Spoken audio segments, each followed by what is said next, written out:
Good evening, fuckers.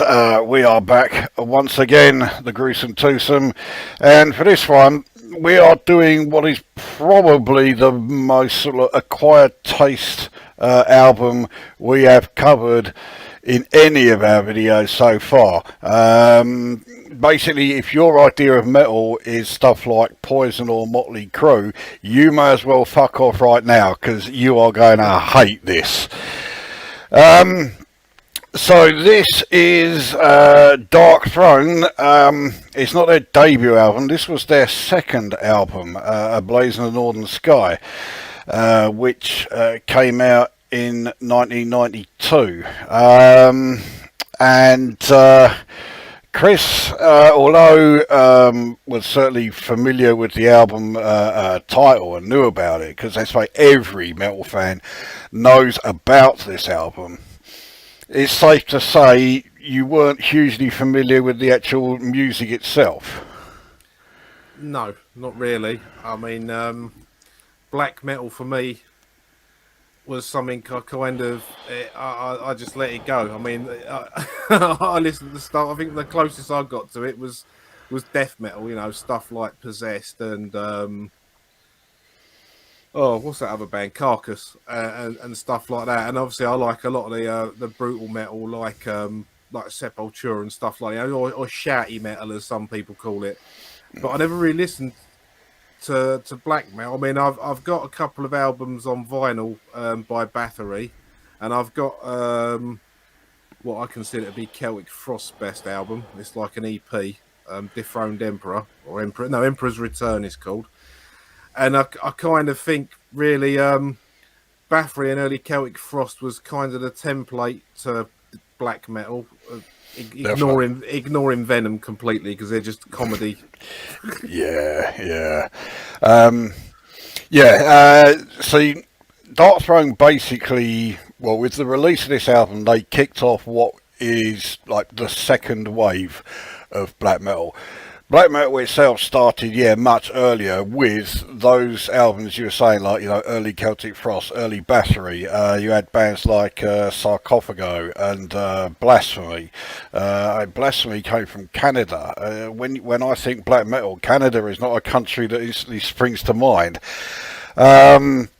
Some people even consider Pentagram to be early black metal. I don't agree with that at all. I mean, I do like Pentagram, but other than the imagery, that's about as close to black metal as they ever really got.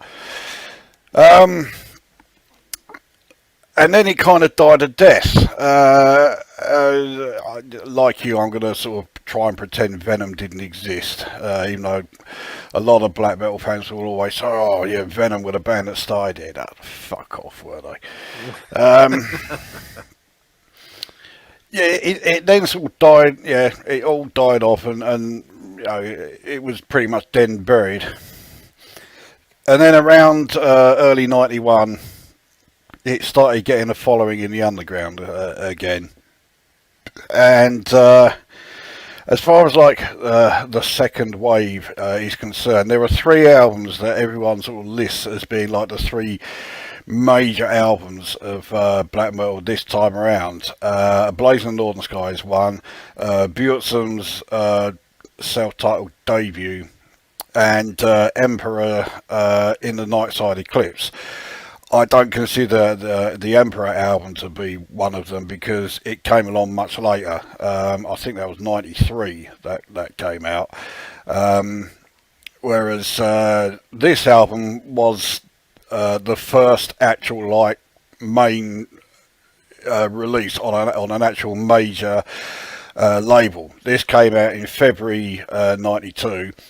Bjornson's album came along in March '92, so it was only a month in it, but this was the first. And a lot of people would say that this was the best of those three albums. I certainly think this is the best of those three. Is it the best black metal album recorded? I don't think so, for one big reason. It's not really an out-and-out black metal album. It has a lot of death metal riffs still in it, And again, there is a very good reason for that. So Darkthrone had recorded and released their debut album, Soulside Journey. I know you've listened to that a little bit. How would you rate that album? I'd rate that as a doomy death metal album. Like I said to you, it really reminds me production-wise of the first Paradise Lost album before they went all gothic and thrash, and Paradise Lost change every album, but it kind of reminded me, and I really like the guitar mix on that album. So if I'd have bought that album followed by this back in the day, I probably would have been disappointed with the sound of A Blaze in the Northern Sky. Okay, that's interesting, because that is the total opposite to my reaction. So yeah, I had the debut, and it's a good technical death metal album. The trouble is, at that time, there were fucking hundreds, maybe thousands of such albums, and none of them really stood out. They were all doing the same thing. About the only thing that this did differently was that even though it's a Scandinavian or Nordic band, they didn't have Thomas Skogsberg, or at least I don't think they had Thomas Skogsberg producing it. Every single fucking Scandinavian death metal band, they all went to Sunlight Studios in Stockholm. They all had Thomas Skogsberg producing it, and they all said, listen to Entombed's Left Hand Path album, that's what we want to sound like. And they all did. So at least Darkthrone dared to be different there. Oh, I've seen Entombed live, by the way, supporting Iron Maiden and Slayer. So that's one hell of a lineup. I've seen Entombed live 3 times. It was all 3 of the Gods of Grind 2 tour. That was a good tour, that, but yeah, that's going back a few years. I think that was 92 as well. I saw Entombed in 2000. At Earl's Court, of all places. Yeah, not the kind of venue I'd expect Entombed to be playing. I can imagine that being such a good gig, though. Like in Entombed, then you have Slayer following it up, and then you have Iron Maiden following them. I mean, fucking hell. Iron Maiden on the Brave New World tour with the return of Adrian Smith and Bruce Dickinson. It was quite the gig, that one. Yeah, I will imagine it. So anyway, back to Darkthrone. So they had this debut album out, and they had already recorded their second album. All that needed to be done to it was the overall production and the engineering and that, and it was finished. Everything else had been done. Now that album was called Goat Lord, and the fact that here we are talking about Darkthrone's second album and it's not called Goat Lord gives you a bit of an idea as to what happened there. They basically shelved it and said, no, we're not going to play that anymore. And this was all thanks to the influence of one person, one Øystein Aarseth, aka Euronymous. And let's be honest, Euronymous was a fucking cunt. He really was. And he listened to the Soulside Journey album, Darkthrone's first album, because they brought it to his shop. He used to run a shop in Oslo called Helvete. And they were, Darkthrone were really proud of this. I mean, they recorded this great technical death metal album. It was released on a fucking decent label. I mean, Peaceville were quite a big label for, the extreme metal. Still are. So Darkthrone were justifiably proud of this. Took it to the shop, played it to Euronymous, and he hated it. It was like, no, it shouldn't sound like this. You shouldn't look like that. You shouldn't be singing songs like about that. And all this guff. To this day, I don't know why, but somehow Euronymous when he spoke, people listened. And I think it's because a lot of the blokes who used to hang around with him at his shop and everything, they were quite a bit younger. I mean, the guys in Darkthrone were only sort of like between 17 and 19 when they did Soulside Journey. The Euronymous was 24, and I think he was taking advantage of this. So yeah, he was telling him, no, he shouldn't sound like that, no, he shouldn't look like that, and all this guff, and they listened to him. They'd already finished, let's say, recording the Goat Lord album. So, listening to what he said and taking it all on board, they then decided, okay, right, we're not going to play death metal anymore. We're going to play black metal. We're going to sound, the what was then described as the typical black metal sound, and we're going to do a completely different, completely new second album. Now at that time, they basically had one half-written song to go onto this. Now, how long do you think they gave themselves to go from that stage, just having like half a song written, to initial pressings of the album being done? How long do you reckon that took? Well, I mean, in an ideal world, you think it'd be a few months, but I've got a feeling you're going to tell me it was 12 minutes or something ridiculous like that. I don't know, a couple of weeks? 3 weeks. That's how long it basically took them to go from having next to nothing to this album being finished and everything else. So yeah, they really did not give themselves a great deal of time, and that is why there is a lot of death metal riffs in this album, because they just simply didn't have the time to record new stuff. They didn't have the chance to write all new songs, so they took like riffs from songs that they already had. If you ever listen to the Goat Lord album, because that did eventually get released in '96. You can hear where some of the riffs, where they came from, and when they then got put into this album. So it was a bit of a rush job. I must admit, yeah, it does sound like it was mixed from Grover off of Sesame Street. Now, the mix, believe it or not, is intentional. It was recorded specifically and deliberately to sound the way it does. Again, this is all thanks to the bullshit that Euronymous spouted. He basically said, this is how black metal is supposed to sound. No. The reason it sounds like this, and the reason why Euronymous said black metal is supposed to sound like this, is because everything he said was basically geared towards ensuring that his band, Mayhem, were always the best. So he would always set the bar that bit higher, and if anyone came either close to meeting it or whatever, then he would say something else just to raise the bar that bit more, so nobody could actually reach the level he insisted on. Only Mayhem would do it. It was basically all done out of jealousy, Mayhem were going fuck all nowhere. They didn't bother rehearsing. They had like maybe 2 decent songs, Pagan Fears and Buried by Time and Dust, and the rest of it was all shite.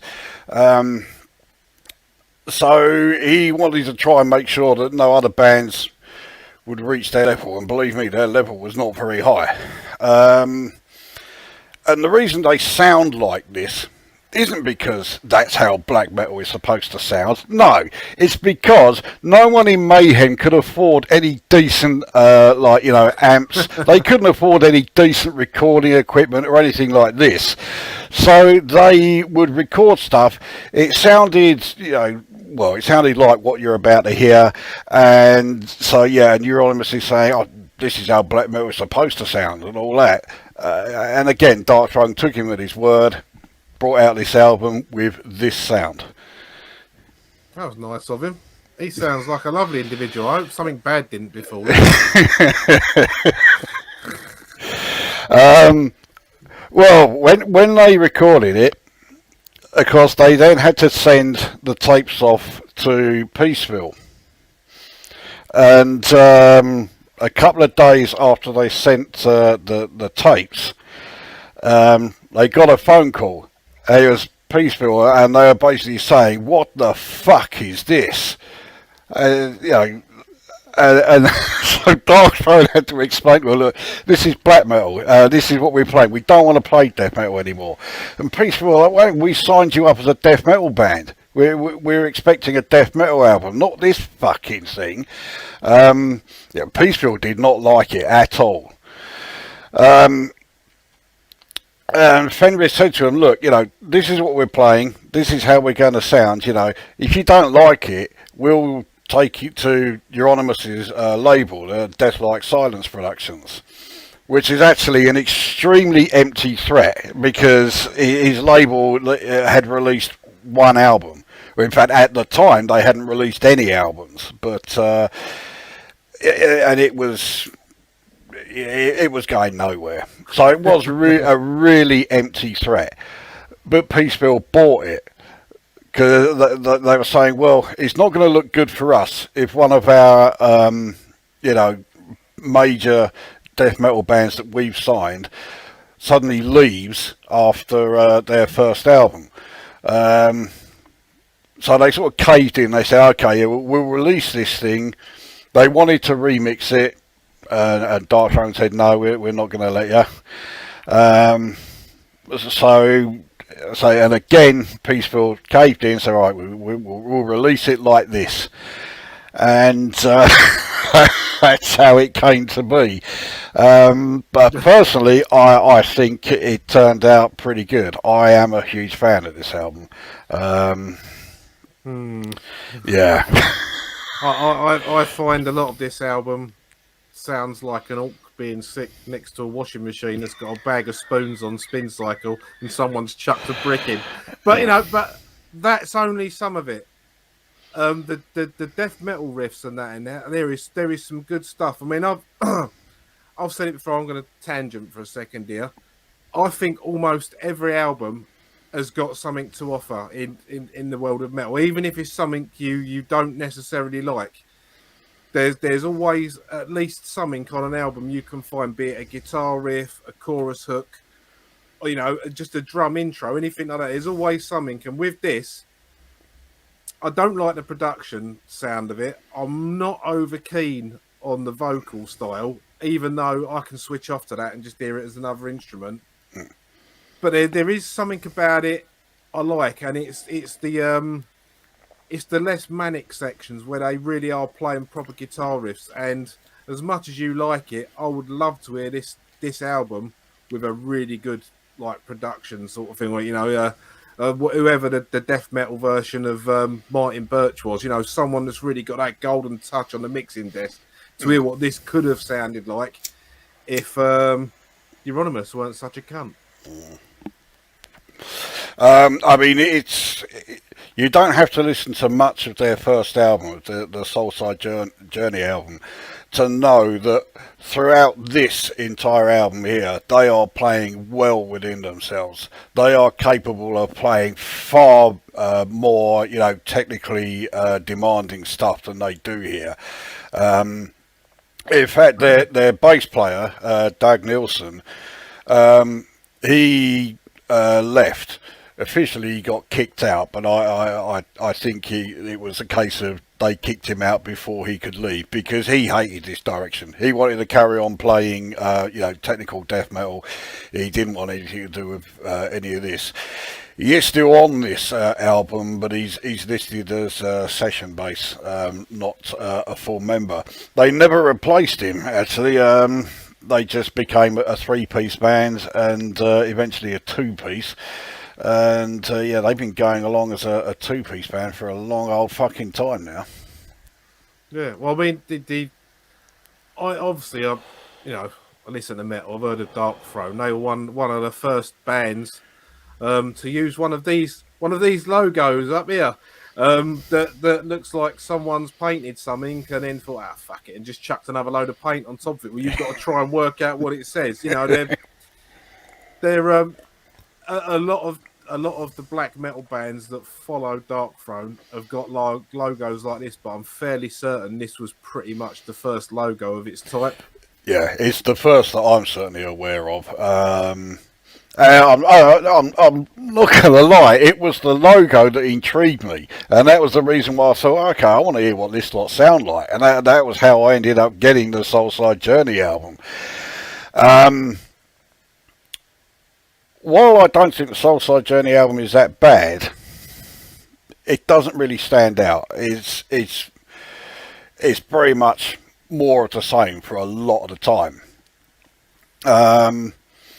But I heard enough there to be like intrigued, and back then I was getting a lot of promo tapes and like sampler tapes from Peaceville and Earache, mostly Peaceville. So I got this tape. It was around, I think it was November '91. And there was a new Darkthrone song on there, and it's a song from this album. I'll let you know what it is when we play it. And so I put it on, and of course it started, and I'm like, fucking, this is totally different to, well, not only to their first album, it was totally different to anything I'd heard. And I was about 10 seconds into it, and I just thought, I fucking love this. This is the sort of stuff I want to hear. And that was the first time I'd really heard any black metal. Well, anything from this lot. Obviously, I knew of Battery and Celtic Frost and that. And I just thought, yeah, I've got to get this album. And yeah, I actually bought this album on the day of release, not just the week of release. And yeah, I have no regrets about that.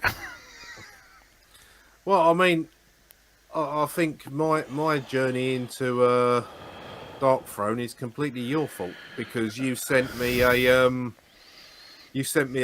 link, a Facebook link. You said, "Do you like Darkthrone?" And I think I was at work, so I didn't answer. And you went, "Well, just in case you do, here's their new album." And is it Hate Cloak or something? It was called. Yes, that was the promo track from their album that's well, their most recent one, isn't it? Well, yeah, and I liked that enough that I got Eternal Hell's the full album, and I think that's a great album. I also think it's their best album, but that's me coming into it brand new. I mean, I've listened to all of them at least once. I've listened to this one a few more times because we're doing this. But yeah, Eternal Hell's I think is great. So they've, two-piece or not, they've still got it. Yeah, and Eternal Hell's is a fabulous example of what Darkthrone are like now, because you never know what to expect from them. I mean, the difference that you got from Soulside Journey to this was immense.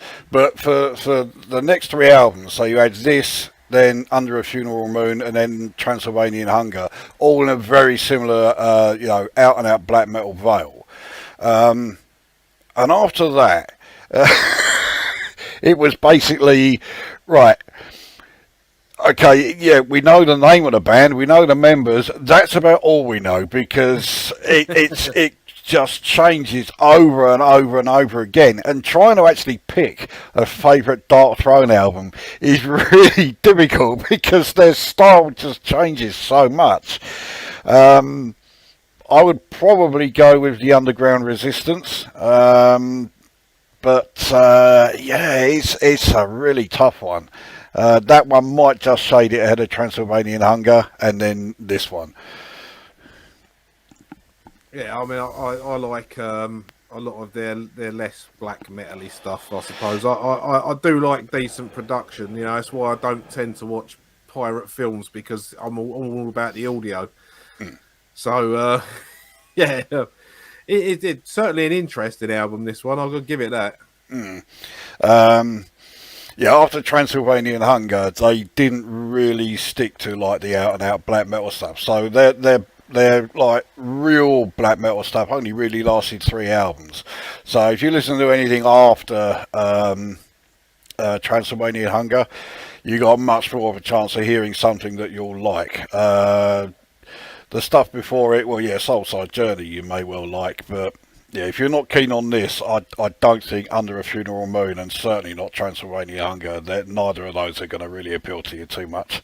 I do like bits of it. You know, it's not a completely lost cause. You know, I'm not going to sit here and say no, it's fucking shit. I give everything 6 points. It's rubbish, but yeah, it's certainly way out of my musical comfort zone. I mean, I'm what a mate of mine used to call a thrashite. You know, that's what I listen to most. My favourite band's Maiden, but my favourite music is thrash. I mean, I don't know how that works, but it just does. It works for me, that's for sure. Well, let's bring up the album cover. No, that's not a Kiss album. Yeah. So that is Ivar. I can't remember his full name. Ivar Enger. Oh, right. I was going to say, is his surname spelt CVNT by any chance?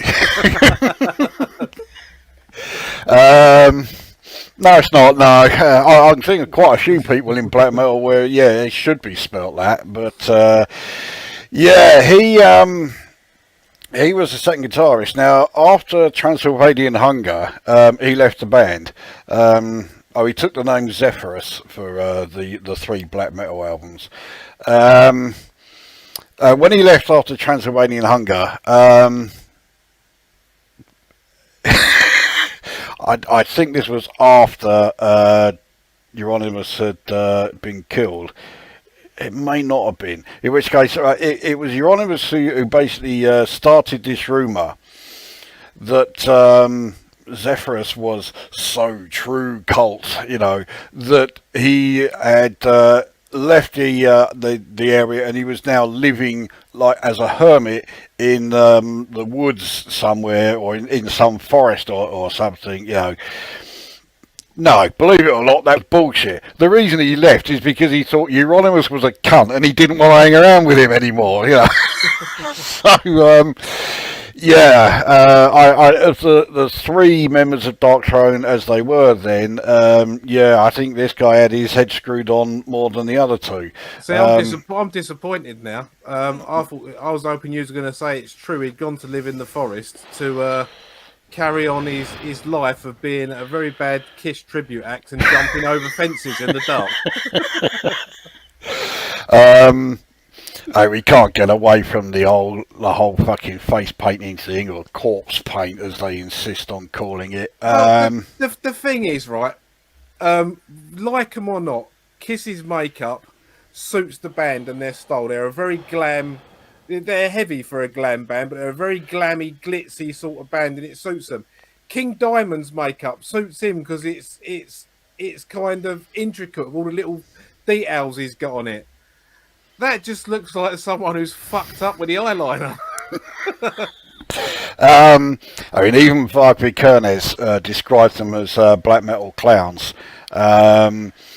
I mean, compared to some bands, Darkthrone were somewhat normal and they didn't go completely over the top. I mean, I only have to mention the band Immortal. I mean, their photos are all over the internet for as use as memes, because they really do look fucking ridiculous. And Satyricon is another band. You just, oh fucking what? You know, are you serious? To give you some idea of how bad it got, I can't remember the name of the drummer of Satyricon, but even Euronymous thought he looked ridiculous. And he's thinking, fucking hell, this is the guy who wants people to look like this, and he thought this cunt looked like over the top and fucking stupid. Yeah. My main issue with this picture here is that he's clearly gone to all this trouble to paint his face, and I'll give him credit for that, for actually putting white on the face. It's not patchy, it's done well. He's done his ears and his neck. He hasn't done his fucking hands. It lets the entire picture down. I'm dead, but my hands are still living. It looks worse if you see black metal bands playing live. Oh, fucking hell, it's cringing. Yeah. Yeah, I can't take it seriously. The only singer I know or I can think of that I think got away with it was King Diamond.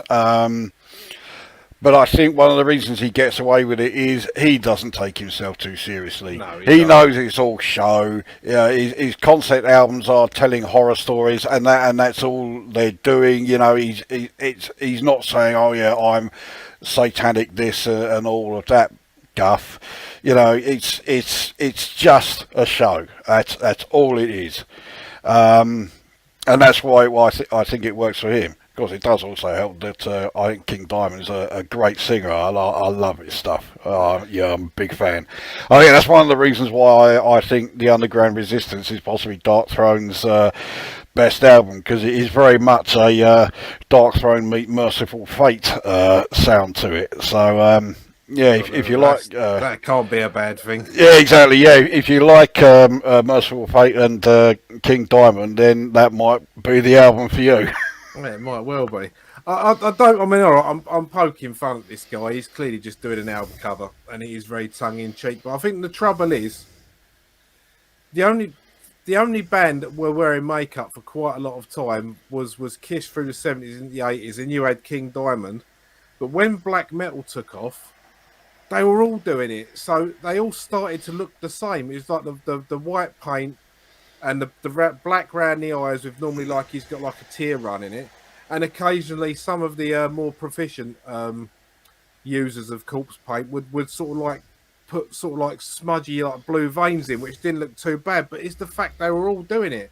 So when black metal really took off in the early 90s, you had like 250, 300 bands, and they all looked the fucking same. Yeah, and again, that's all down to Euronymous with his black metal must sound like this, so therefore you had loads of bands all sounding identical.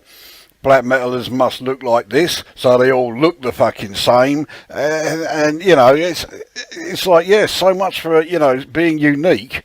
In that, we've now got like 300 bands that all look and sound identical to each other. You know, it wasn't good. And because I'm saying all this as someone who is a fan of black metal. You know, after listening to what you just said there, your entire last paragraph there, I'm beginning to think maybe Wagner wasn't as bad as people make out. Well, see, this is the thing, right? Wagner is clearly a very intelligent bloke. I mean, I don't like his politics one bit, but he is very much, you know, he really is an intelligent guy. And it didn't take him long to realise that all of this, like, black metal scene was just complete bollocks. And if you listen to him talking about it now, he doesn't have a single good word to say about it. He thinks it's all fucking bullshit. And even Darkthrone themselves, they never mention like the black metal scene. They never mention Euronymous. It's almost like I don't know if this is their intention, but it does sort of give you the feeling, yeah, they're trying to forget it all happened. I don't blame them for it. Well, there was a lot of shit, wasn't there? I mean, there was, you know, you looking at murder, vandalism, bullying, you know, really, really bad, like bullying of people, you know. Then you have like bands like leaving Norway just to get away from it all and stuff like that. I don't know if any of them, I mean, well, if Kernes himself did. Once he got released from prison, he left Norway, he now lives in France. So he got away from it all. The thing is that all of the bands were all trying to portray themselves as being like really hard and all this. But when the murder of Euronymous, well, I say murder, when Euronymous was killed, they all basically just instantly spilled their guts and blabs to the police and told them everything they knew and all this. It's like, oh, yeah, okay, that's how fucking hard you lot are, is it? You know, yeah. I mean, it really was just this fucking entire tirade of bullshit surrounding it all. So, which is such a fucking shame, because I do think so much of the music is really good. I mean, there are plenty of absolute shit black metal bands out there. I mean, for every good black metal album I've heard, I've probably heard about 20 or 30 that are just absolute shite from start to finish. But yeah, there is lots of great music. It's just all this other fucking shit that goes with it, and I fucking hate it. I mean, I think seeing as, because I don't know if anyone watching doesn't know, but I suppose we should quickly say that it was actually Varg. How do you pronounce his surname? Vikernes. It was Varg Vikernes that actually killed Euronymous. Yes. I don't know if you want me to go into the story about it. I do know the story, because when you was talking about black metal, we was getting into this. It was difficult to avoid it, and I read an account from someone that was neither one of them that was there at the time. I think it was someone that gave Varg a lift to wherever he was going. PantherUK, the guy behind the band Thorns, and I think he's an ex-member of Emperor. But yeah, he was the guy who drove Vikernes to Euronymous' flat. Yeah, he got 16 years just for driving him. Was it 16 or 6? Something like that. Anyway, but that guy, he is insane. In the medical sense of the term, he really is. So don't go waiting for any more albums to be released by Thorns, because I suspect you got a long old wait ahead of you there. Well, hopefully he's in an establishment that can help him, i.e., Arkham Asylum. Yeah. Yes. Well, on that note, shall we get underway with the album? Yes, let's.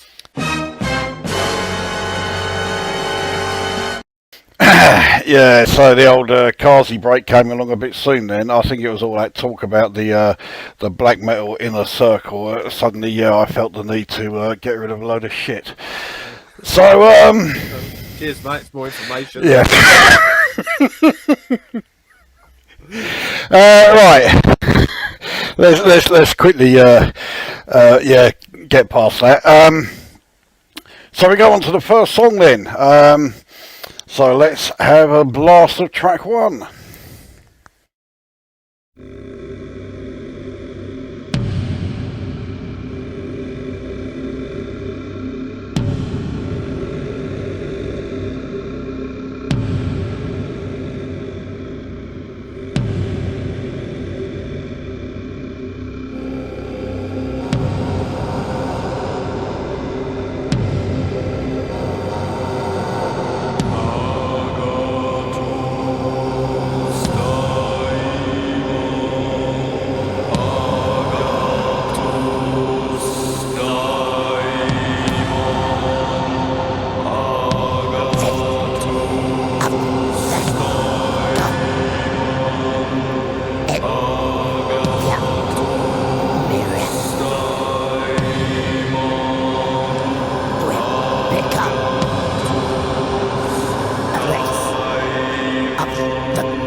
Yeah, I think 3 minutes was enough. And you got to hear the intro and the fast bit, and then a bit of the bit I prefer actually. I do like the slower parts of it because it's still quite heavy and quick. It's just not manic. I think it's because I'm a bit of a foot tapper when I listen to music, and unless I buy a couple of vibrators and strap them to my ankle, I ain't keeping up with that, am I? No. I think that the majority of Carterian Life Code is played in that slower tempo. It's the rather manic start of it, and then it gets like that again towards the end. But yeah, the majority of it is at that slower pace, and I must admit I prefer the slower parts to it as well. But I don't mind the fast stuff. I don't mind any of that. So I'm quite a fan of this song. I mean, I'm quite a fan of 5 of these songs. There's one song on this album that I do think is extremely mediocre, and I always skip it when I listen to it. But the rest of it, 5 out of 6 songs, I think they are all great. Which is why, like, when it came to ranking this album and putting the songs in order, yeah, it wasn't so easy for me. I'd imagine it was probably a lot easier for me because I remember when the first time I listened to it was a few months ago. I think I played it once or twice then because we spoke then about doing a video about it, and then I kind of forgot about it because we were doing other stuff. And then when we said we was going to do it again, I've probably listened to it all the way through, probably about 7 times, which brings it to about 9. And then the last time I listened to it, I was like picking out bits of the track. So it might have been easier for me. And I've got a feeling that my scores are going to be totally different to yours. Well, I mean, I'm open to be surprised, but this is a new album to me. This is only a few months old. Yeah, I'll quickly add that that is one of the reasons why I was glad you agreed to do this. And this is what I wanted to do with the And Justice for All video. I wanted to have Jim there so that he could, not only give the opinion of someone who was new to the album, but also somebody who wouldn't normally listen to it. But yeah, he just couldn't get anywhere. Decided no, he wasn't going to do that. Which, to be fair to Jim, is better than sitting there and making up shit. Well, yeah, and if it really did turn out to be the case that he hated every single second of it, then yeah, you're not going to willingly do a video on an album where you think everything on it is shit from start to finish. That's why I didn't even bother asking him about this one, because I knew he would rather fucking bath in battery acid than listen to this album, I think. Bathing, but when that one their album titles. Yeah, probably was. Yeah, that came a bit later. That one. Well, now that we've heard it anyway, we have to mention the production and the guitar sound in particular, which you're not really a fan of. No, I'd go as far as to say the production is a bit shit. And although the guitar sound isn't that bad, the way it's been mixed, it really gives them like a almost like hollow, tinny sound. They've got no bollocks to it. It's lacking a set of bollocks. This album. I know exactly what you mean. I do agree, and yet I do like it. See, loads of people will always lump like the really extreme metal together as death metal, industrial metal, and black metal. But black metal itself is not really that heavy. The sound, like you say, is very, very empty. So it's more things like the tempo and I guess the lyrical content that makes black metal extreme, but the actual sound is definitely not. It's nothing like as heavy as death metal, industrial metal. There are lots of thrash bands that are, sound heavier than black metal. But I don't think that is the intention. I mean, let's ignore all this bullshit from Euronymous about this is how black metal is supposed to sound. We'll actually just critique the sound as as metal fans. I freely admit it's not a good sound. It's an extremely distinctive sound though, and I do really like it. So you mentioned the lyrical content. Apart from some kind of life code in Catherian, which I've picked up from the title, I ain't got the first fucking clue what he was on about. No, there's no getting away from it, is there? You can barely understand a word he's saying, especially in this album. There's a lot of echo on the vocals throughout the whole album, and it is really tough to make out what he's singing a lot of the time. That's not typical of Darkthrone stuff. In their later albums, the vocal style becomes much clearer, and it's a lot easier to make out what they're saying. Yeah, I mean, I've got no problem. I listen to bands that sing in their own language. Like, I mean, I quite like Rammstein. They sing in German. I quite like Korplklani. And I'm pretty sure they're Norwegian. They're certainly one of the Scandinavian countries, and they started off singing in English, and as they've progressed, they've like fuck it, they're singing. Let's say they're Norwegian. They've started singing it in Norwegian. In fact, I think what's the name of the people that live up in Lapland with the reindeers and that, like the real. I only know them as Laplanders. I mean, I know the people you mean. Yeah. I think Korplklani are from that, so they're using that dialect of language. So I've got no chance of understanding it. But much like them, with this album, I've kind of switched off to trying to work out what he's going on about, and the voice just becomes another instrument. Yeah, that's what I'm like with the vast majority of like death metal, black metal, whatever. I can't understand what they're saying. I don't even try to understand it. I just treat it as another instrument. Actually, what you were saying about that band there also applies to this lot. In their next album, they had one song, Inni de Deepest Skogas Fan, which was sung entirely in Norwegian. Then when it came to Transylvanian Hunger, all but the title track were all sung in Norwegian. And I think it was only until until they finally released Goat Lord that they went back to having all of their albums sung in English again.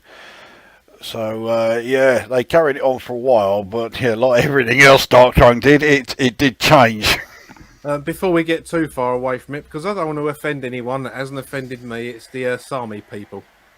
Oh, okay, all right, yeah. live up in Lapland. Yeah. So all you Samis who are watching this, because I'm sure there's fucking millions of you. We got it right for you. I'm gonna fucking open up a new YouTube account with a Sami name and answer that now, just to teach you a lesson. Honestly, if that happens, it weren't me. I'm not really gonna do that. So, right, rating. Where did you put Catherian Life Code? I gave it a number 5. Okay, bearing in mind, I do think this is a great song, and I've got mine at number 4.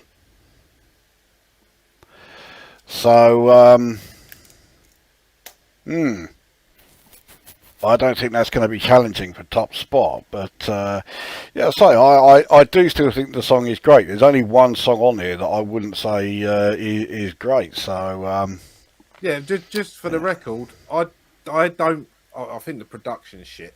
I don't think this album's shit. It's not something I'd choose to listen to very often, if at all. There is the song I've picked as my number 1. I could listen to a lot because I really did like it. But I don't think it's rubbish. I haven't written it off. If I'd have thought it was that bad, I would have told you, and we probably wouldn't have made the video. Yeah, exactly. We wouldn't. Yeah, that's right. We wouldn't be doing the video. No, there was something I was going to add just then, and I've completely completely forgotten what it was. So, well, You're welcome. if it comes back to me, yeah, we'll yeah, I'll add that later on. Right, so we move on to song 2. I just remembered what it was. Yeah, about the sound production. You think about it, right? And Justice for All has more bass in it than this album does, and yet the bass guitar has not been mixed out of the end production on this thing. There are places where you can hear the bass, and it still sounds this empty and this lacking in bass throughout the whole of it. So it is a really weird production. Well, I say production, it's more like it's a really weird total lack of production on this thing. Yeah. So, okay, let's go on then to track number 2. Let's have a blast of this.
Well, at least I can understand the song title from the chorus. Yeah, you can certainly hear that. And when it comes to the most evil sounding instrument, going, the cowbell is definitely well up there. And yeah, you got plenty of cowbell in this one. In fact, you get plenty of cowbell in this entire album. Can't go wrong with a bit of Satan's cowbell, can you? It's enough to make you want to burn a church down. So, right, how do you rate this one? I quite like this one. This was the song that was on the sampler tape that I got from Peaceville. So this was the first song from this album I heard. And yeah, within the first 10 seconds, I just thought, this is fucking great. I was not expecting to be hearing cowbells in any kind of extreme metal at all, and here we go. And it is actually quite melodic, and that's another thing about black metal. It is far more melodic than death metal ever even tries to be. Well, A lot of people. there is a subgenre, isn't there? Melodic death metal. I mean, it's sort of like melodic black metal. I'm pretty sure that is a subgenre for the ones that play like a lot of the black metal stuff, but do a bit more singing rather than the gruff stuff. Yeah, I mean, I tend to lump it all together as being black metal anyway. I mean, black metal is such a vague genre, really. It's you got stuff like Disputes and Mayhem and all that, but you also have bands like Bork Nagar, Ulver, well, early Ulver anyway. Who are far more melodic, and yeah, they have actual actual singing in them. So, Don't you find yeah, that with a lot of the metal genres, though? I mean, it's like you could talk to one person who's, say, I don't know, 5 or 6 years older than us, who'd refer to Iron Maiden as a new wobble, new wave of British heavy metal band, whereas me and you would just call them metal. And then you've got bands like Anthrax, Metallica, Overkill, Megadeth and Slayer. 5 bands all considered thrash. They all sound completely fucking different. Yeah, thrash, you really do get a lot of variation when you consider Anthrax and Creator, 2 thrash metal bands. But I mean, just the singing alone, they couldn't be more fucking different if they tried. Yeah. So yeah, I can see why you'd lump in together. I do that with a lot of bands. To be fair. So, well, after the Corsair in Life Code, I get the impression that this must have come as a bit of a surprise then. Well, yeah. It's like turn around at the stereo and go, pardon? Yeah, it's somewhat less frantic, isn't it? It's a lot less. I mean, it does speed up towards the end. Not for too long. I mean, bearing in mind this is a 7-minute song. But yeah, for the most part, it is this sort of like mid-tempo. Right the way through. And I do think this is it's a great song, and this was my intro to well, not just black metal era Darkthrone. It was my intro to black metal, full stop. Yeah, could we call it black prog? No, it's far too simple to be progressive, isn't it? I think every time we do a video, we normally find something proggy. I think trying to find something progressive in black metal, that might be a bit of a tall order. One thing I'll also just quickly add. What you were saying earlier about being satanic, yes, they did put a lot of satanic stuff in their lyrics and that. But no black metal band is satanic. They include satanic imagery and satanic lyrics purely to wind up Christians and fucking insult them and offend them. And let's face it, it works. Of course it does. I mean, Slayer and Marilyn Manson have been doing it for years. Yeah, exactly. And it is exactly the same thing with this lot. They are anti-Christian. They are fiercely anti-Christian. But of course, Satanism was created by the Christians as well. Satan is as much a Christian, character as God and Jesus are. So, yeah, they all think Satanism is a load of shit, which so do I. So yeah, they just do it to upset Christians, and it works fucking well, as it always has done. Yeah. So yeah, I just thought I'd mention that. Yeah, I mean, after winding them up, the next step's lions, isn't it? So I mean, at least they've drawn the line somewhere. Yeah. Well, some of them, they didn't draw the line until a little bit beyond that, when they started burning their churches down. But that wasn't as widespread as the music press made out. I mean, it was about it about something like 7 churches actually got burnt, and none of them were burnt to a cinder, were they? Yeah, I can't remember exactly how many it was. The whole sort of like the small like black metal circle that consisted of Euronymous, Vikernes, and all that lot. they had nothing to do with it. These lot were, various people who really were fucking nutters. And they just decided to take it to such utterly ridiculous levels. But well, I think the thing is as well is because in this country we'd had to deal with the Romans. We built churches out of stone, whereas in Scandinavia they tended to build the churches out of wood, didn't they? wood, Which is nicely shaped kindling, really. Yeah. So yes, there was all that. Anyway, so yeah, I mean, it's just yet more fucking bullshit, and this time bullshit by people who really are fucking head cases, Yeah, not many. Right, so where do you rate In the Shadow of the Horns? This is probably going to come as a complete shock. Number Go one. On.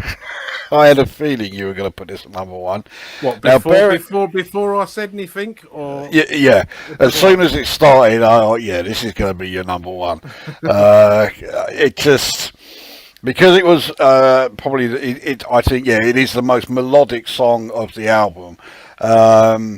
It just seemed, I just thought, this seems probably closest to the sort of thing you would listen to of anything else on here. So, I did have an idea that this might be your choice.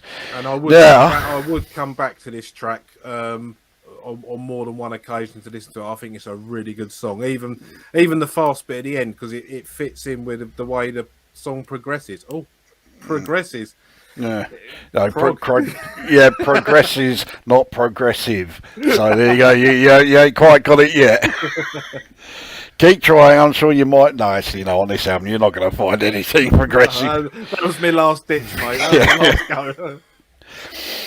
Now, bearing in mind that, I do really like this song. I've got it at number 5. You're allowed to be wrong, aren't you? Okay, is that it? Well, it's ahead of Cartharian Life Code anyway, so, it's not going to be last. Right, we go on to track number 3.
Yeah, tempo changes are plenty in this one.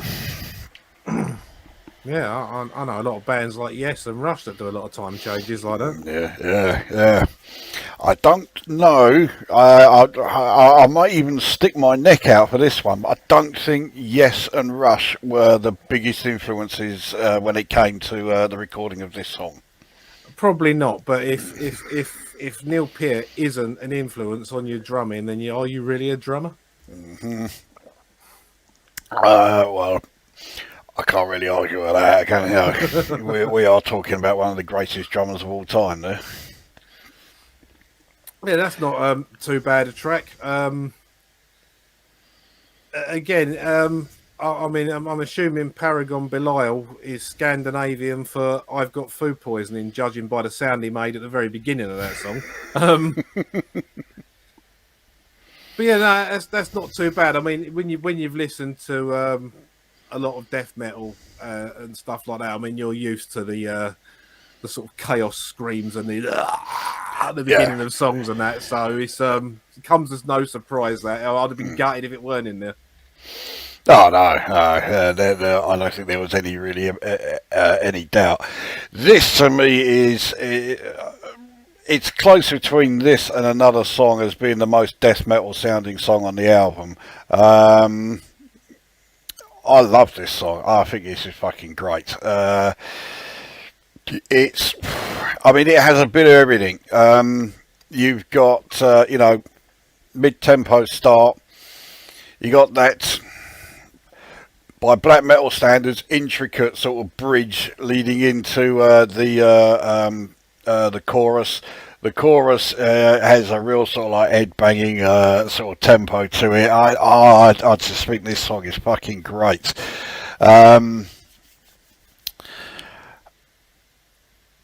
It's not perfect. The end is a bit sort of like drawn out, and you think no, you could have cut some of that off, but the rest of it, I'm a huge fan of it. Yeah, it does have that stop playing at the end of it. Yeah. One thing I was meant to mention earlier is about the guitar sound. And I was actually supposed to mention this when we played In the Shadow of the Horns, because that is the one exception, not only on this album, but on a lot of black metal albums, especially from around this time. Two other things that they always did when they were playing that guaranteed you were going to have this kind of sound to it. Firstly, when they were playing chords, they never used power chords, which was basically the mainstay of thrash. You know, it was basically, if you were a rhythm guitarist, you played the top two, occasionally the top three strings, and that was it. You never went anywhere near the higher strings. In this, they always play all six strings. So even when they're playing power chords, it's still all six strings being strummed, for lack of a better word. And they never, well, almost never, mute the strings. Always open strings. Now, you did hear some muting in the Shadow of the Horns there. That's about the only time I can think of throughout this album, the next album, the one after that, on any of the Bjornsson albums. I mean, it just goes on, and there's never any muting of guitar strings. And guess why that is? Is it because Euronymous said don't do that?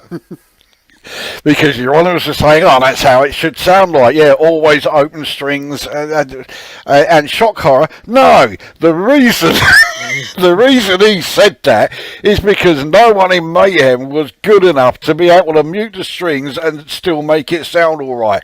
They were all so shit at actually doing muted strings you couldn't hear anything. I'm getting the impression you're not exactly a fan of Euronymous and his band Mayhem.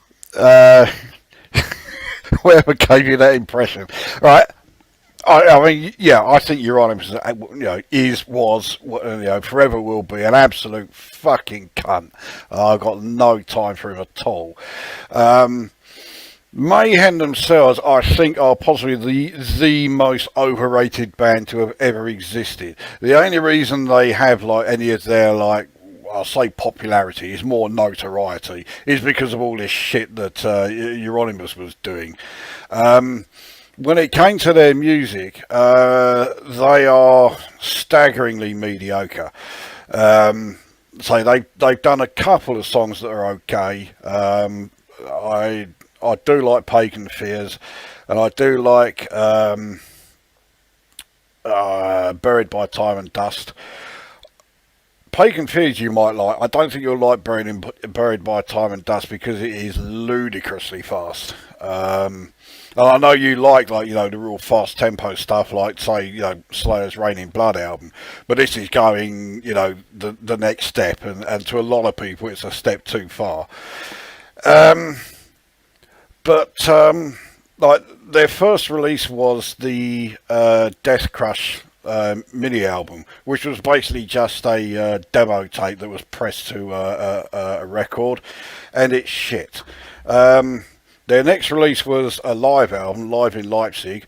I had Death Crush, I had this, and by live album standards, it don't sound too bad. And it did have one studio song in it, which was Carnage, and that actually isn't a bad song. But then they had their first actual full-length studio album release, De Mysteriis Don Satanas. Guitars sound pretty good, drums sound pretty good, bass sounds good. The vocals are possibly the shittest vocals I have ever heard on vinyl. They are that's a bold statement. After we've done this, I'll send you a link to a song from it. They are fucking crap. It wasn't the original vocalist. The original vocalist of Mayhem was called Dead, which is rather ironic because he killed himself. They got this new guy, Attila.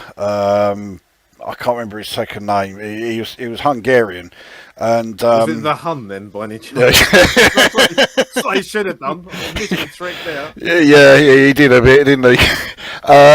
He hated Euronymous, so he did have something going for him. But actually, it wasn't so much that he hated Euronymous. It's just when he first met him, because of course he'd heard all of this fucking stuff about him, and he imagines some sort of like real sort of like grandiose figure or something. And when he met him, it was like, what is that here? That's him. He just looked like a fuck all nobody. I mean, he was only about as tall as me, and I'm only 5'7", and he was just a fucking he really was a fucking nobody. Anyway, we seem to have gone off on a bit of a tangent here. Before we come off the tangent, so what you're saying is Mayhem did an EP, and then their first album was a live album. Yeah, basically, yeah. And they wore corpse paint. Yeah. I'll tell you what, the parallels with Kiss are uncanny. Maybe that's what he was. Euronymous was a secret Kiss fan, I reckon he might well have been, because I think their first album was a live one after a demo tape. So yeah. Fucking hell. I didn't know that. No, so yeah. Anyway, back to Paragon Belial. So, where do you have this on your list? I have this at number 2. Oh, so do I. Well, that means that so far this is ahead by quite a margin. Yeah. Okay. Well, we go on to side 2 then. Let's get a quick blast of track number 4.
Interesting.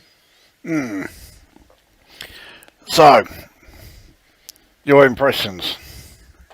That's one of those rare songs that come up every so often, where every member of the band is playing a different song, and yet they've mixed it together. That's the impression I get from that one. It's like, well, I'm playing this, so I don't care. I'm playing this.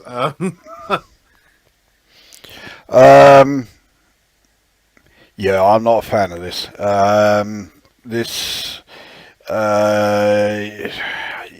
Normally when I listen to this album, I skip this track. It's totally forgettable. I can't really think of anything great about it. You know, the really ironic thing is that of all the songs on this album, this one is probably the most black metal sounding of the lot. And I think it's, yeah, I'm not a fan. See, when someone says black metal to me, like when you say, "Oh, that sounds a bit like black metal," that's the sort of thing I think of as like proper black metal. So with you saying this is what black metal really normally sounds like, then at least I know I'm right on that score.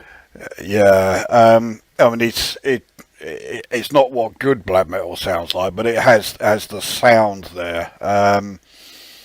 Perhaps if they reduced the tempo a little bit, it would sound more like it. Once I say that there are so many black metal songs which are played at insane speeds that this could almost sound slow in comparison. But some of that, the really fast stuff just sounds fucking awful. But you don't need me to tell you that. You've heard some of it yourself. So This is the a band song that, I was just going to say that the band that really springs to mind for doing songs that are way too fast and too manic, is Marduk. Who are one of those that when they started in their demos and that, I thought, yeah, this actually sounds pretty good. Fucking hell, that all went down the toilet. I was going to say this is one of the songs that if it had been produced by someone that knew what they were doing and not listened to Euronymous, it's not a song that wouldn't show promise, because you know, you look at Necrophobic by Slayer at the time in 1986, the fastest tempoed song ever recorded, and it sounds fucking great. Yeah. This could be a good song, but I think it's the mix that lets it down, because for a lot of that, you've got the drums, and there's nothing wrong with the drumming. In fact, I think for a lot of this album, the drums have probably got the clearest sound of all. Oh yeah, by quite a distance, yeah. You've got drums, and you've got the like the screaming vocals in the foreground, and everything else is just in the mud in the middle, and it's really hard until the little solo break starts. It's really hard to pick out what's doing what, and it's like, I don't know. It's like when I said joking at the beginning, like a bag of spoons in a washing machine.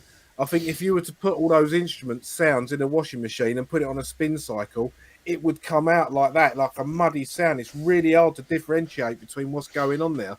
I Yeah. couldn't tell you the riff because I couldn't hear it properly. Well, the riff is staggeringly simple. Than so many like black metal riffs are. I mean, it does seem a bit ridiculous that you're saying that. Yeah, actually, there's more playing ability in your average death metal song than there is in a lot of black metal stuff. I mean, death metal, as much as I like it, it's never known for its showing great guitar playing techniques or anything. Well, not until you start going into the really sort of intricate stuff. But that sort of died a death pretty quickly.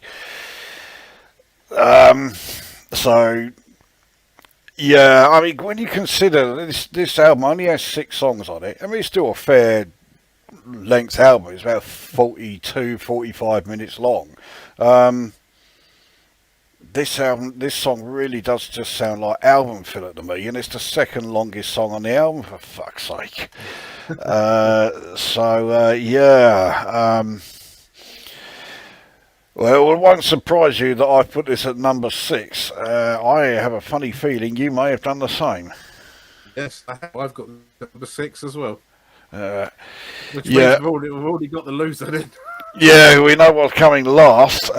Yeah, Where Cold Winds Blow is never going to be a favourite of mine. If it had been the first song I'd ever heard by Darkthrone, or the first black metal song I'd ever heard, I probably wouldn't have been such a fan of either. So yeah, I'm rather glad that it was in the shadow of the horns as far as this album goes. Did you actually ever burn any churches? Well, I tried not to, you know. I don't know if I ever succeeded. You know. But you're not a proper black metal fan anyway. Well, I mean, no, the fact that you haven't turned up in fucking a white face with black eyeliner has been a letdown from the get-go. Well, I can admit it now. I did actually consider it. I did think, shall I actually get some just for this video? No, I talked myself out of it, and I'm fucking glad I did. I'll tell you, it would have been funny because I considered it as well. honestly, I consider it. Oh no! Oh dear! What a pair of cunts we would have looked like. It's all good content, mate. Yeah, I'm sure everyone would have loved that. So yeah, I'm afraid, those of you watching, that's one delight that you have to do without. Anyway, right, so let's skip that one because I think it deserves its place. Go on to track number 5.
thought I'd at least let him say the album title. The second time they say it, it's also spoken in during the intro in Cartharian Life Code. Not as easy to make out then, though. No, because that sounds like a goblin tea party at the beginning. Of the Honestly, that sound at the beginning of that. I know I gave Cartharian Life Code like 5. Well, it's not one of my favourites by quite a way, but that beginning with that intro, if you were to put that to the visuals of Peter Jackson's version of the Two Towers, where they're creating the orcs in the bottom underneath Saruman's tower, underneath Orthanc, that would have been a perfect sound for that. The intro to that really would have gone well. Yeah. Anyway, title track. Yeah. So what do you reckon? Yeah, it's not too bad. I love this song. This song really, this is a death metal song with black metal sound to it. This is the one that they had sort of like half finished before they started recording this album. In fact, I think they had actually finished it. The only thing they didn't have was any lyrics, because in one of the live shows, before they then decided that they were never going to play live again, they performed this. It's nowhere near the frantic speed that the majority of this song is played at. It's played at much, fairly slow tempo. But the riff was there. No lyrics. They performed it as an instrumental song, which, to be honest, Darkthrone did a lot of the time. It was almost like you got the impression they couldn't be bothered to do the singing when they were doing live shows. So yeah, it was very different, but it was a death metal song. Darkthrone was still playing death metal at that point, and they had this in their repertoire. So yeah, it's a death metal song, but with the black metal sound to it. Yeah, I didn't think it was too bad. It's got some good, it's got some fairly decent like chord progression and that in there. To start with, I said there was a couple of songs on here that sounded the same to me. Well, this and the previous track, the first half a minute, it was again, I was checking I wasn't putting the same song on twice, because those two start exactly the same. And I haven't listened to it enough or know it well enough to completely differentiate between them. So them two, when they start, they sound like exactly the same song to me. Okay. I mean, I have listened to the album enough. I can certainly hear the difference. This song does sound very similar in parts to Paragon Belial. Again, I think that's mostly down to the fact that they did this whole thing in 3 weeks. They didn't have much in the way of material, so obviously this was the song they'd written first, and Paragon Belial, it was like, well, fuck it, yeah, let's just do that again, and but yeah, this was the one that did it. The interesting thing is, I do think Paragon Belial is the better song. Not by much, but there's enough there for me to say that is better. But I do think this is a great one. I am quite a fan of this. Yeah, no, it's not too bad at all. It's a damn sight better than the one that precedes it. Yeah, I certainly won't argue with that. So, where have you got this in your list? I've got it at number 4. At 4. Okay, and I have this at number 3. So, yeah, our opinions are pretty evenly matched there. Yeah, not bad. Right. We go on to track 6, so we're already on the final song of the album. Don't take long, does it? No, it certainly don't.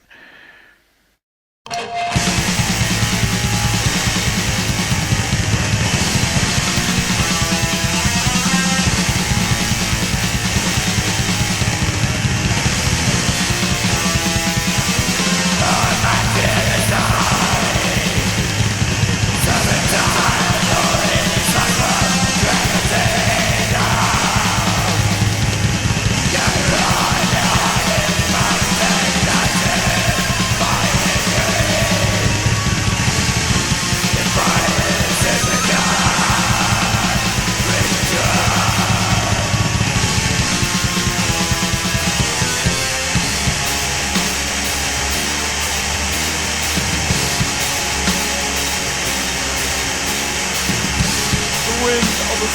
666 records has been achieved.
Yeah, there's some death metal roots showing through in that one, isn't there? Oh yeah, there's plenty of death metal stuff in this one. So the Pagan Winter, Darkthrone have quite the habit of, in my opinion, saving the best till last. You may have figured out from the previous scores that this is my number one. I've figured something else out as well, but we'll get to that in a minute. Okay.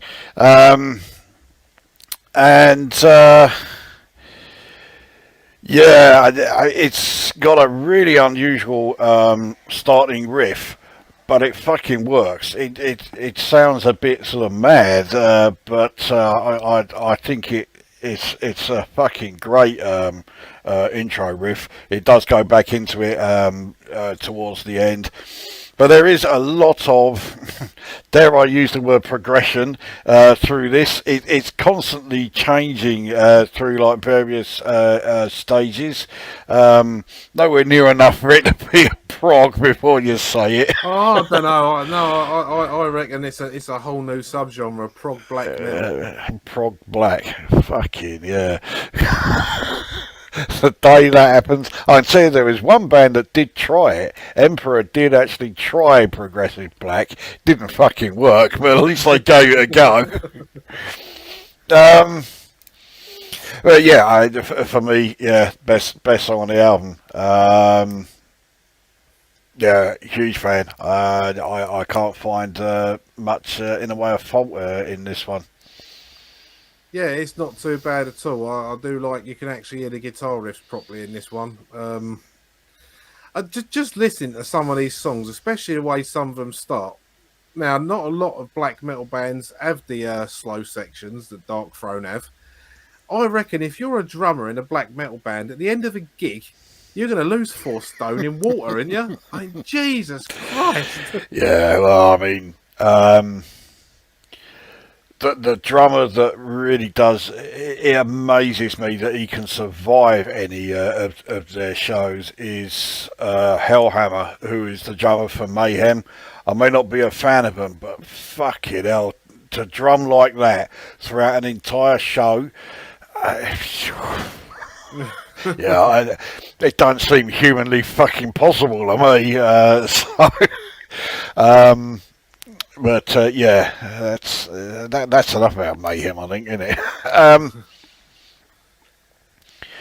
But I think what I've heard people say, yeah, one of the reasons why bands like Darkthrone don't play live is because, yeah, they wouldn't be able to, do any, perform this sort of stuff right the way through an entire set. I don't agree at all. Darkthrone have said several occasions why they don't perform live.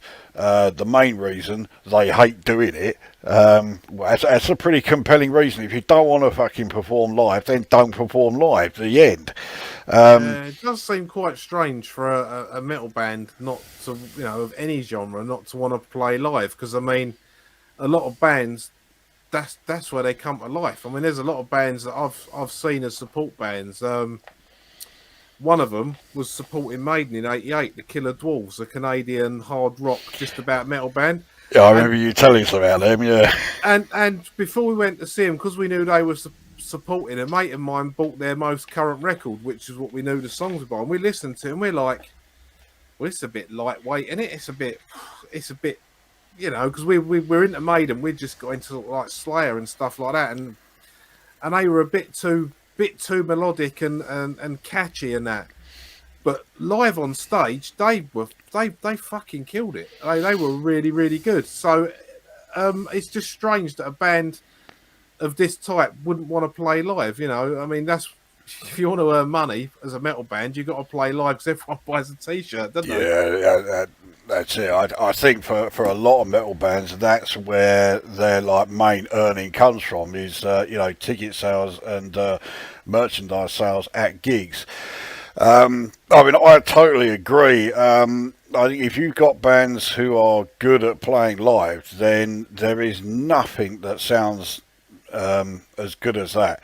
You go and listen to, it doesn't have to be for me, obviously, as I say, my black metal and death metal are my two favourite metal genres, but I don't have to just go and see them. I could go and see a thrash gig, a Maiden gig, even some shitty local band or whatever that are never going to get anywhere. If they can play live, it sounds fucking great, regardless of what kind of metal they're playing. So the other thing that I think of as far as why this lot don't perform live is they're not very good live. And indeed, they have admitted it. And if you listen to some of their bootlegs from their early days when they did do live shows, yeah, they're not great live. Let's also not forget, there's only two of them. Well, of course, yeah. I mean, there is that as well. Playing the guitar and the drums at the same time sounds like a bit of a chore. Yeah. And a number of people you hear saying, "Oh, I wish Bjornsson played live." Bjornsson was one man. How the fuck is he supposed to play live? Yeah, he had the old harmonica in front, the bass drum on your back, the cymbals on your knees, and a guitar. Yeah. Okay, now, can you imagine someone doing that while trying to drum the Pagan Winter, The one-man band death metal bloke wandering around the town centre, that'd be brilliant.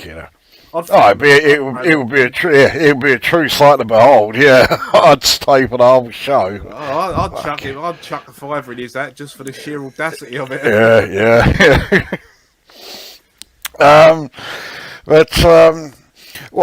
Another reason why I think black metal live doesn't really work is, okay, yeah, we've already covered the fact that this the black metal sound came about as a result of someone's bullshit, but it is distinctive and I do like it.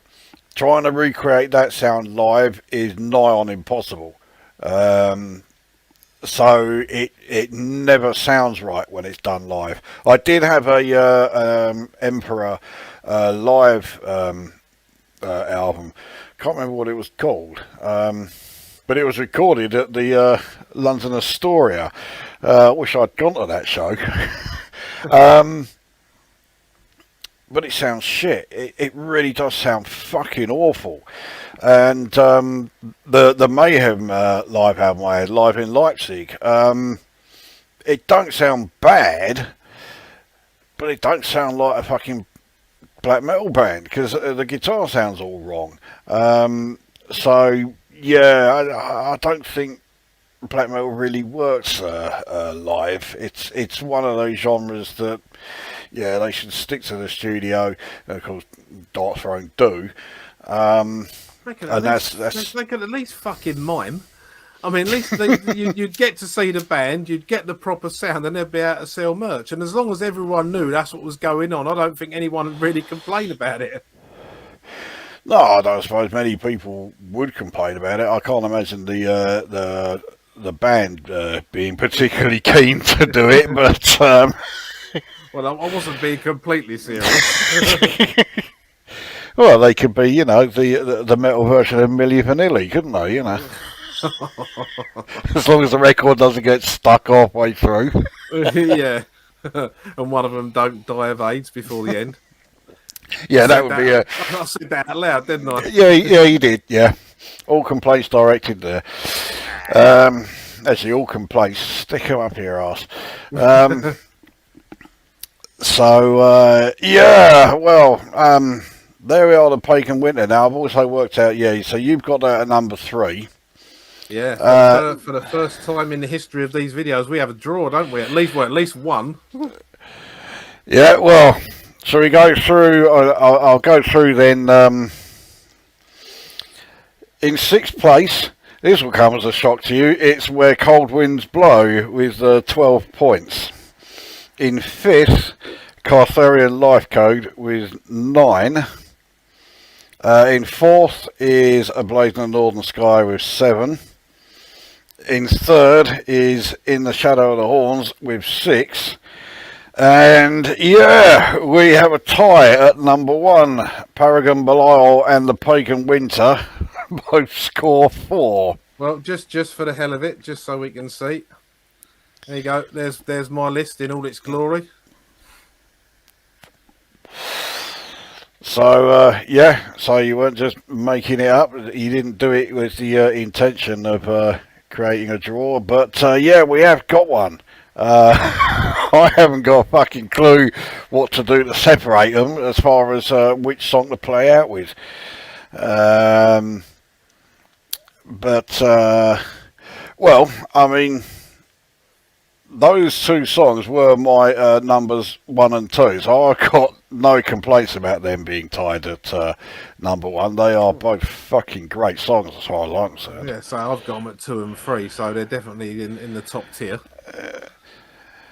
Yes, you're number 1. Well, I would say it suffered a little bit, but I mean, that's the only drawback with doing an album that only has 6 songs on it. And for a start, we sort of like raced through it in pretty quick time, although, well, we're coming up to 2 hours. I mean, I've got really that quick, is it? Yeah, I mean, I've got a little bit to edit out from the start and in the middle, but there's not a lot to edit out. So yeah, we've been able to rabbit on about an album that only has 6 songs for almost as long as we did with the And Justice for All album. And this is an album, really, I know fuck all about. Yeah. In comparison to you. Now, I mean, I knew that you weren't a huge black metal fan, although it's more a case of you just haven't listened to a lot of it rather than you don't like it. But I didn't realise just, how unfamiliar you were with this album when I suggested it. But I do like the fact that we, actually still got the chance to do it because, like I was saying earlier, it means I've got the opinion of someone who is not familiar with the album. It's not the sort of thing you would normally listen to. So you sort of approached it as, it's something new and something very different to what you would normally hear. And I'm also familiar with, I realised that was what I wanted to do with the And Justice for All video. And in that case, it was with Jim. And, okay, he didn't do it, but still, that was the idea. Which means that for the third one, it needs to be one that I'm not so familiar with. And I wouldn't listen to all that much. Oh, well, in that case, then, I'm going to have to dig out my copy of Cherry Pie by Warren.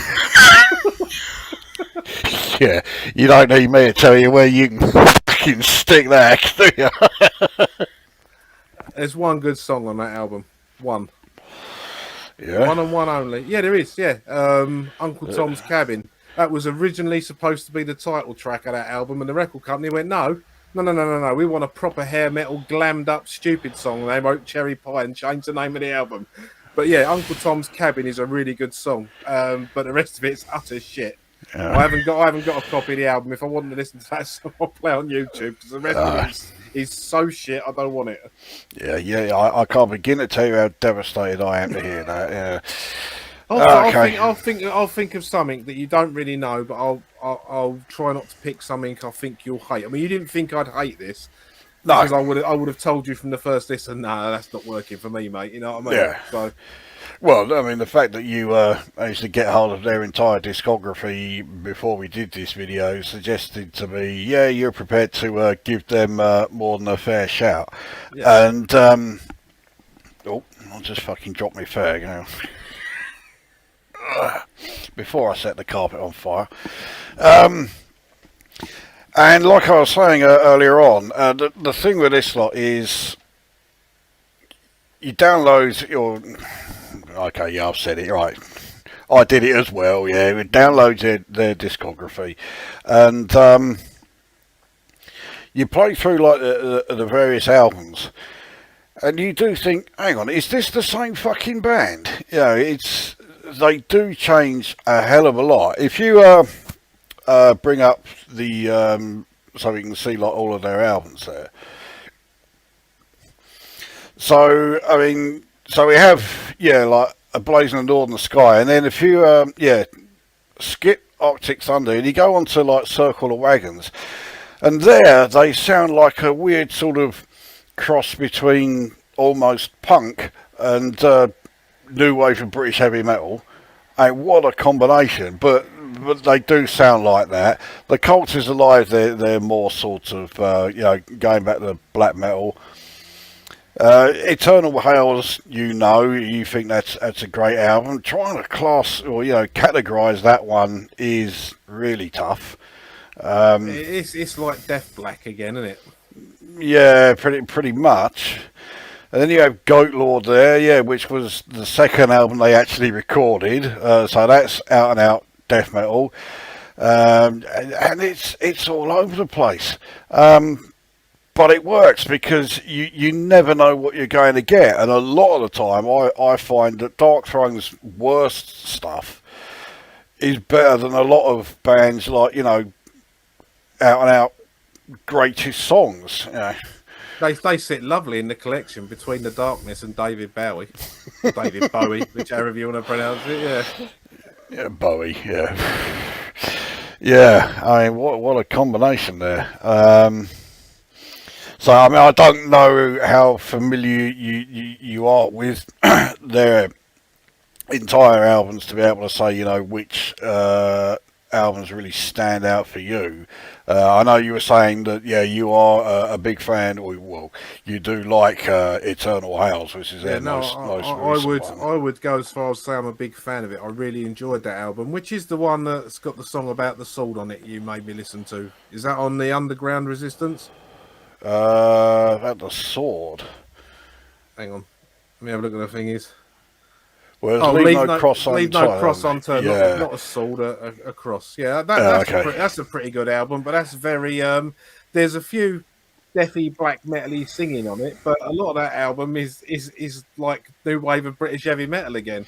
Yeah, and this is the album that I'd say it's like Darkthrone meet Merciful Fate, especially on Leave No Cross Unturned, which is quite the epic. I mean, it's nigh on 14 minutes long, But before you say it, no, it's not progressive. Length of time does not make progressive. This is pretty much a metal album. Yeah, it's not black metal. I wouldn't even say it's death metal. It is just it's a heavy metal album, and that's it. But it is, it's another illustration of the fact that Darkthrone themselves don't really go in for all of these like categorizations or anything like that. They just play whatever the fuck they want to play, And good luck to them because they've done fucking well out of it so far. I've got to say, I do like a lot of their album covers. I mean, I'm not sure. I'm not sure about this one myself because that Well, just Under looks a Funeral like, Moon. well, that just looks like comedy Michael Jackson. But Well, that's Fenris there, Gil Nagel. I'm sure I've just murdered the pronunciation of his name, but yeah, that's him there. yeah, there's some of their and another thing that I really like about Darkthrone is every single one of their albums has got the same logo on it. I hate it when bands change their logos. I hated Yeah. it when Maiden got rid of the spiky bits off their logo for a few albums, and Metallica changed theirs for their shit albums. I mean, Megadeth squashed theirs and spread it out a bit, but at least Megadeth still look like Megadeth. But yeah, it really annoys me when bands change their logos. I don't. Yeah, It just yeah. The one time I think they changed the logo, but they did it for the better, is going back to Megadeth when they changed their logo from the one used on "Killing Is My Business." yeah, well.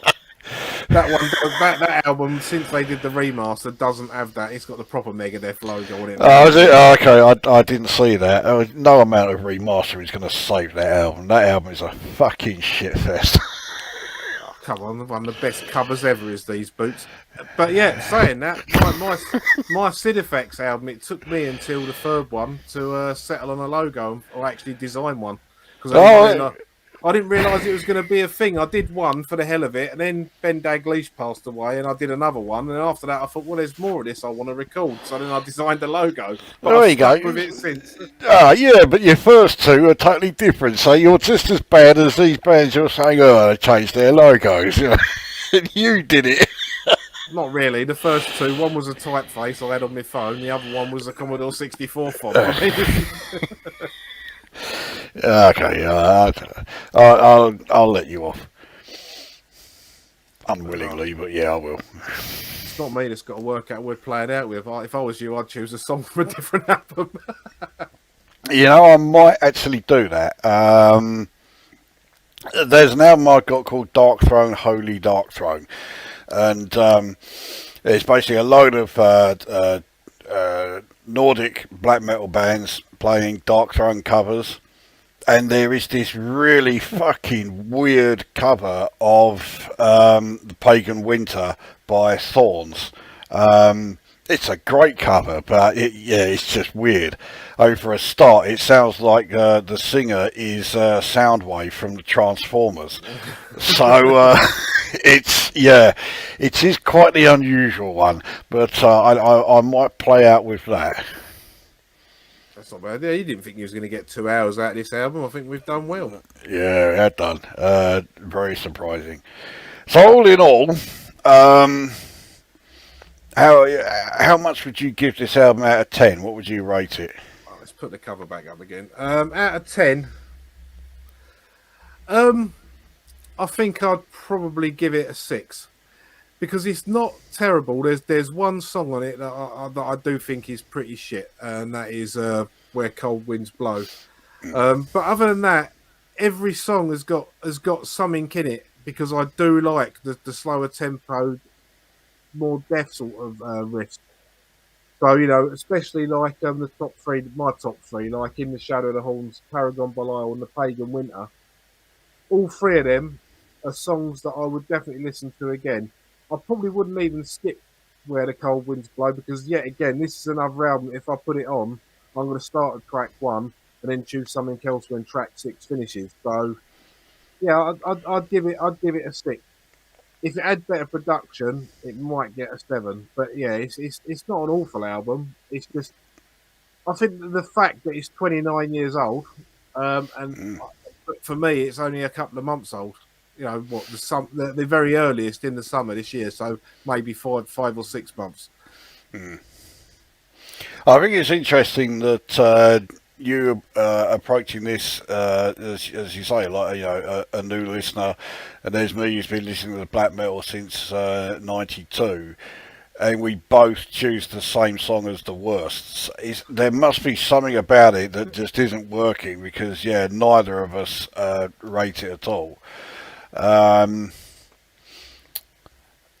I would certainly rate the album higher than 6. I don't think that will come as any surprise to you whatsoever. I would go to 8.5 out of 10 for me. Okay, it was the first black metal album I heard, so I can't, whether or not it was the first one, and whether or not it was the album that set the the guitar sound, and this is what black metal guitar must sound like. It was the first black metal that I ever heard, and so I'm always, even now when I listening to new black metal albums, I'm always comparing them to this. And it's like, okay, does the guitar sound like this? To a degree, it nearly always does. Sometimes they even manage to do it so overdone that it sounds even more sort of empty and desolate than this. I don't know if it would be quite your thing, but the Björtsam album, Philosophem, on that album, that is probably the most sort of like extreme guitar sound of this with this black metal sound that I've ever heard. I think it's a fantastic album, but yeah, if you're not keen on the guitar sound here, then I doubt you're going to like that one much, because that's even more overdone. One thing, oh, go on. I was going to say, I think the trouble with the guitar sound is I really do like the chugging close string riffs that you get in thrash and death, and it's and even like groove metal stuff, like stuff like the way Dimebag Darrell used to play his guitar, that junk junk junk junk. I really like that. So them playing open strings and then the sound production being bad, it's like almost complete opposite to the guitar sound I like. But it's when we first said about doing this, I was like, oh, fucking hell, I love black metal. But giving it a chance and actually listen to it, it surprised me. And yeah, I mean, a 6 out of 10 is better than a 2 out of 10, isn't it, really, I suppose? Which is still 2 more than I'd give some anger. Oh, fucking yeah. So that's my scale. For music, my scale is at 10 you've got peace of mind, and at 0 you've got some anger. Yeah. That's where my music's measured. Yeah, that's a pretty good scale to compare albums to. Actually, what you were saying there about like that chug chug chug chug sound. Bring up their album. I know I'm going to regret this when it comes to me editing it, but I'm going to put myself through this, so I'll grin and bear it. Bring up the album Panzerfaust. There you go. Right, and play Triumphant Gleam, or the start of it. Now here they do that, and I think you'll really like the difference here. Okay, let's have a go.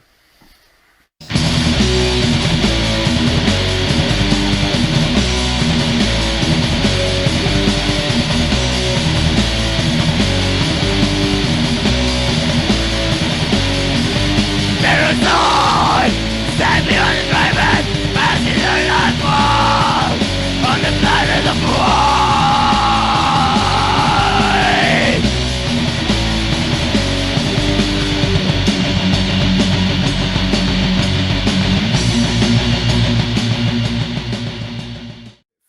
Seconds. We'll go for a really awkward time for you as well. Yeah, see, now that one, the lyrics were the vocals were a bit too loud in the mix. Too loud, yeah. It's that's been the complaint with Panzerfaust right from the get-go, and I do agree. If the vocals volume was turned down a bit and it mixed in better with the music, it would be a fucking fantastic album, especially that song. I might remix that. I've got something that turns vocals down. That'd be worth doing. Yeah, consider me interested if you do that. The other thing I was going to mention is just going back to Björtsam. One of the biggest influences on Valkyrie Kernes for his music, believe it or not, is Jean-Michel Jarre. And on every single Björtsam album, there is at least one or two sort of ambient electronic music in there. They're never all metal. I'm pretty sure you would like all of the ambient electronic stuff he does. Maybe not the metal, but certainly the electronic there. I might do. I've been known to dabble in a bit of electronica. Yeah, just on the odd occasion. Are you just trying to blow yourself up, or is this some black metal This stunt?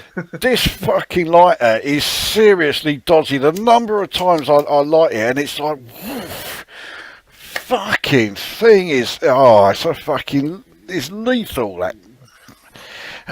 All you need's a fucking grey boiler suit. You can be a Ghostbuster with that fucking thing. Jesus Christ. Yeah, I really was hoping I might get away with using this during this video. No, wasn't going to let me. Well, that's about the third time you've done it, isn't it? I know. It's at least 3 times throughout this thing. I've been looking at the clock. I've been looking at the clock on. I've been watching like the StreamYard screen, keeping a tab on the clock for the times on the video. And again, this flash catches my eye, so he's lit another fag up. Yeah, fucking. I'll be glad when that lighter's empty. I mean, I'll still keep using it. I'm not going to waste, £1.30 or whatever it was on a lighter. I'll keep going until it's run out, and then I'll go and buy another one. But yeah, not great.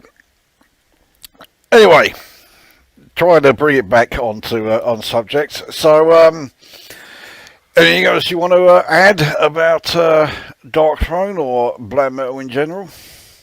Not much more really. Other than that, I'm just surprised because there was a lot of black metal I did here back when it was sort of like on Vogue, and I didn't really like it. I liked Bathory because there was just something about Quorthon. He was like 8 foot tall with 12-foot hair, weren't he? He was like a very, very imposing figure. Yeah. And I think I've got 3 Bathory albums. I've got Blood, Fire, Death on vinyl and digitally.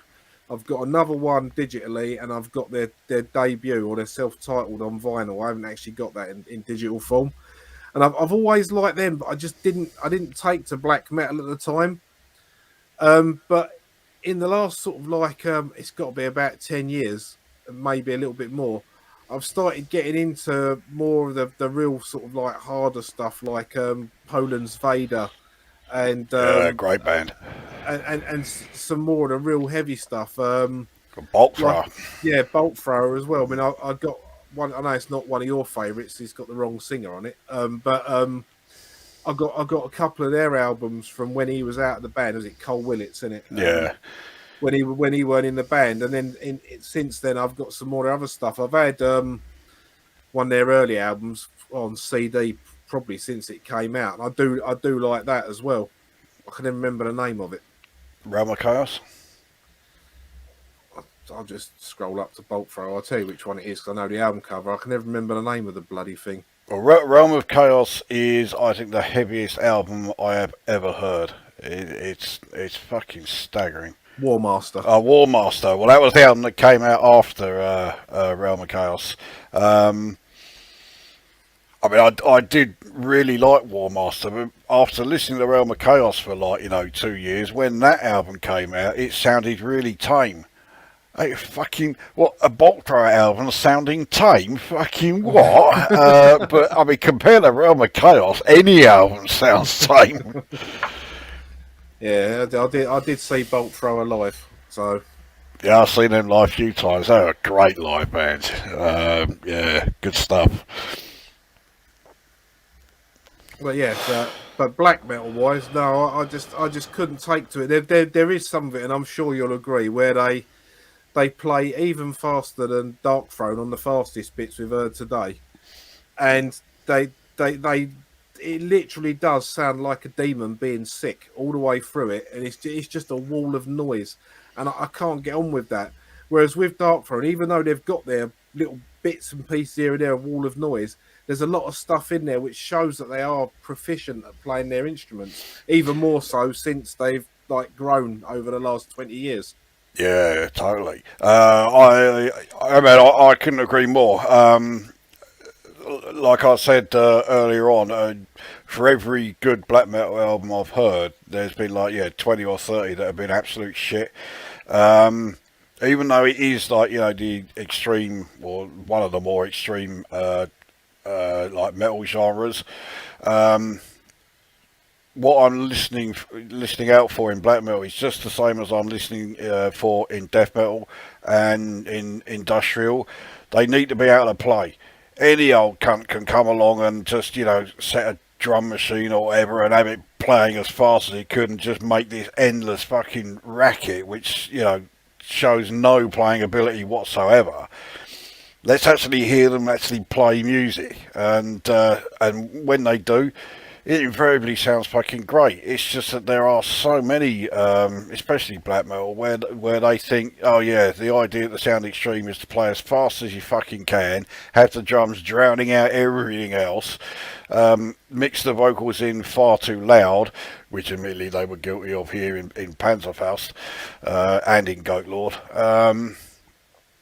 And yeah, it's not music. It is a wall of noise and it sounds like shit. But when they get it right, it does sound fucking great. And I wish more bands did get it right, but unfortunately, no, it wasn't to be.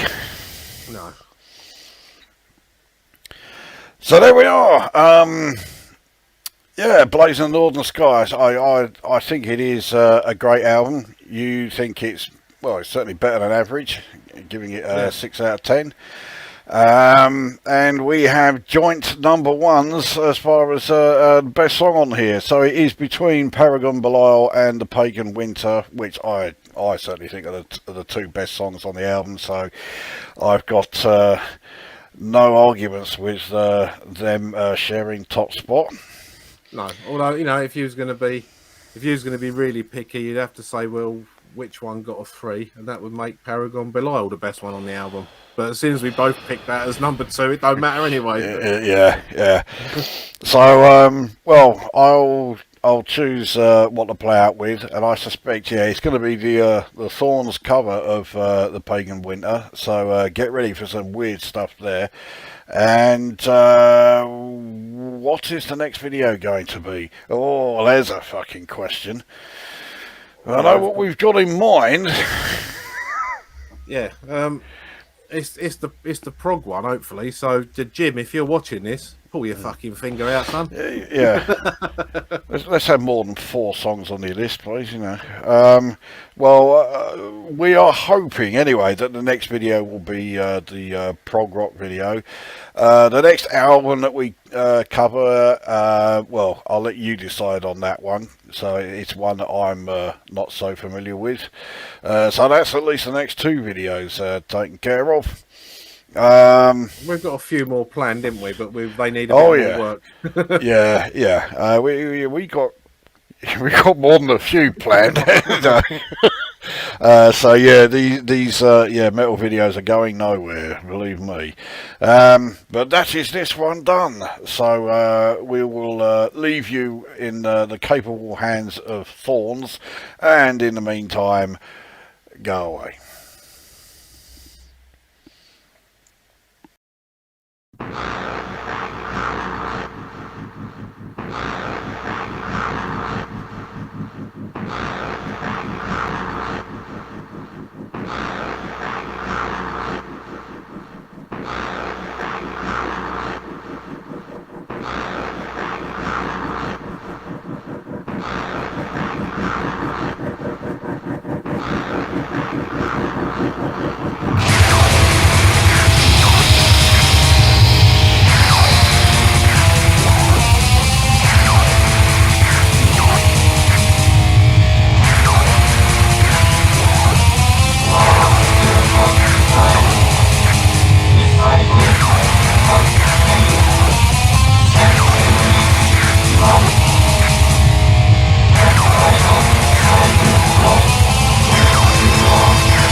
666 machines are required.